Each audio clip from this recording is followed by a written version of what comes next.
Hi guys, welcome to CineTalk by Nowrunning.com. ഞങ്ങൾ ഇന്ന് നിങ്ങളുടെ മുന്നിൽ നിൽക്കുന്നത് വീരം എന്ന ചിത്രത്തിന്റെ റിവ്യൂ ആയിട്ടാണ്. ലൗഡ് സ്പീക്കർ, കളിയാട്ടം തുടങ്ങിയ ചിത്രങ്ങൾ നമുക്ക് നൽകിയ ജയരാജിന്റെ ഏറ്റവും പുതിയ ചിത്രമാണ് വീരം.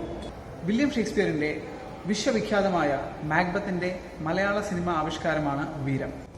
MT ഹരിഹരൻ ജോഡിയുടെ വടക്കം വീരകാലം എന്ന സിനിമയിൽ നമ്മൾ കാണുന്ന നായക കഥാപാത്രത്തിൽ നിന്ന് വ്യത്യസ്തമായി ഒരു വില്ലൻ കഥാപാത്രത്തെയാണ് നമുക്ക് ജയരാജ് ഈ ചിത്രത്തിൽ നിന്ന് നൽകുന്നത്. മലയാളം, ഹിന്ദി, ഇംഗ്ലീഷ് ഈ 3 ഭാഷകളിലും ഒരേ സമയം റിലീസ് ചെയ്യപ്പെട്ട സിനിമയാണ് വീരം. അതുകൊണ്ടായിരിക്കാം ലിപ്സിംഗിന്റെ കാര്യത്തിൽ ചിത്രം വളരെ പിറകിലേക്ക് പോകുന്നു. അജന്ത അതുപോലെ എല്ലോറ കേവ്സിൽ വെച്ചാണ് വീരത്തിന്റെ ഷൂട്ടിംഗ് നടന്നിരിക്കുന്നത്. അതിമനോഹരമായ ലൊക്കേഷൻസ് ആണ് സിനിമയിലൂടെ നമുക്ക് കാണിച്ചു തരുന്നത്. ഹൈ ടെക്നിക്കൽ പെർഫെക്ഷൻ ആണ് മൂവിയിലുള്ളത്. CGI മലയാള സിനിമയിൽ ഇത്രയും നാൾ ഇറങ്ങിയതിൽ വെച്ച് ഏറ്റവും ബെസ്റ്റ് CGI വർക്കാണ് ചെയ്തിട്ടുള്ളത്. ആർട്ട് ഡയറക്ടറും അതുപോലെ തന്നെ കോസ്റ്റ്യൂംസും വളരെ ഗംഭീരമായിരുന്നു. ഹോളിവുഡ് മൂവീസായ 300, ഹങ്കർ ഗെയിംസ് ഈ സിനിമകളിൽ പ്രവർത്തിച്ചിട്ടുള്ള പിന്നണി പ്രവർത്തകരാണ് വീരത്തിലും അസോസിയേറ്റ് ചെയ്തിരിക്കുന്നത്. സോ ആ ഒരു വിഷ്വൽ ക്വാളിറ്റി സിനിമയിൽ തീർച്ചയായിട്ടും തന്നെ ഉണ്ട്.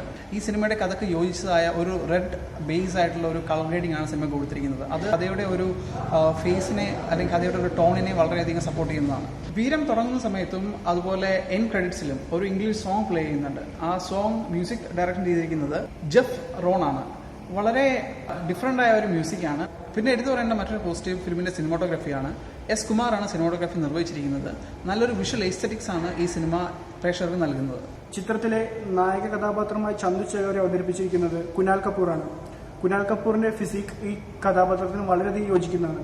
പല ഭാഗങ്ങളിലും ലിപ്സിംഗ് കൃത്യമായിരുന്നില്ലെങ്കിലും തന്റെ ഫൈറ്റ് സീൻസ് കൊണ്ടും അതിലെ പെർഫോമൻസ് കൊണ്ടും കുനാൽ കപൂർ തന്റെ റോൾ വളരെ ഭംഗിയായി ചെയ്തതായിട്ട് നമുക്ക് കാണാൻ സാധിക്കും. ആരോമൽ ചേകവയുടെ റോൾ ചെയ്തിരിക്കുന്ന ശിവജിത്ത് നമ്പ്യാർ, പിന്നെ ഉണ്ണിയാർച്ചയുടെ റോൾ കൈകാര്യം ചെയ്തിരിക്കുന്ന ഹിമാർഷ വെങ്കടസ്വാമി തുടങ്ങിയവർ തങ്ങളുടെ റോളുകൾ വളരെ ഭംഗിയായി ചെയ്തിരിക്കുന്നുണ്ട്. ഒപ്പം തന്നെ വളരെ ഇമ്പോർട്ടൻ്റ് ആയിട്ടുള്ള റോളുകൾ കൈകാര്യം ചെയ്തിരിക്കുന്നവരാണ് സതീഷ് മേനോൻ, ദിവീന താക്കൂർ തുടങ്ങിയവർ. ഹിമാർഷ വെങ്കടസ്വാമി, ദിവീന താക്കൂർ ഇവർ രണ്ടുപേരുമാണ് ഈ ചിത്രത്തിലെ പ്രധാന സ്ത്രീ കഥാപാത്രങ്ങൾ. കഥയുടെ വഴിതിരിച്ചുവിടുന്നതും ഇവരാണ്. പക്ഷേ ഇവരെ സംബന്ധിച്ചിടത്തോളം പുതിയ നടിമാരായതുകൊണ്ട് ആയിരിക്കാം അവരുടെ പെർഫോമൻസ് വളരെ അമേച്ചറായിരുന്നു. ചിത്രത്തിലെ പ്രധാന കഥാപാത്രമായ ആരോമലുണ്ണിയെ അവതരിപ്പിച്ചിരിക്കുന്നത് ജസ്റ്റിൻ ആന്റണിയാണ്. എന്റർടൈനർ എന്നതിലുപരി ഒരു ആർട്ടിസ്റ്റിക് വാല്യൂള്ള ചിത്രമാണിത്. 144 മിനിറ്റോളമേ ചിത്രമുള്ളൂ. പക്ഷെ എങ്കിലും നമുക്ക് സെക്കൻഡ് ഹാഫുകൾ ചില സന്ദർഭങ്ങളിൽ പടം ലാഗ് ചെയ്യുന്നുണ്ടോ എന്ന് തോന്നിപ്പോകും. ചിത്രത്തിൽ ലഭിച്ചിരിക്കുന്ന ഒരു അഡൾട്ട് സർട്ടിഫിക്കറ്റ് ആണ്. പക്ഷെ കാണാതെ ഒഴിവാക്കേണ്ട ഒരു സിനിമയല്ല വീരം. എല്ലാത്തരം പ്രേക്ഷകരെയും തൃപ്തിപ്പെടുത്താൻ വീരത്തിന് സാധിക്കുമോ എന്ന സംശയം അവശേഷിക്കുന്നു. ഒരൊറ്റ വാക്കിൽ ഈ ചിത്രത്തെ പറ്റി പറയുകയാണെങ്കിൽ it's A fairly good movie. For short times and movie reviews, please do visit www.nowrunning.com. നിങ്ങൾക്ക് ഈ വീഡിയോ ഇഷ്ടപ്പെട്ടെങ്കിൽ thumbs up and subscribe this video. Also do share this one.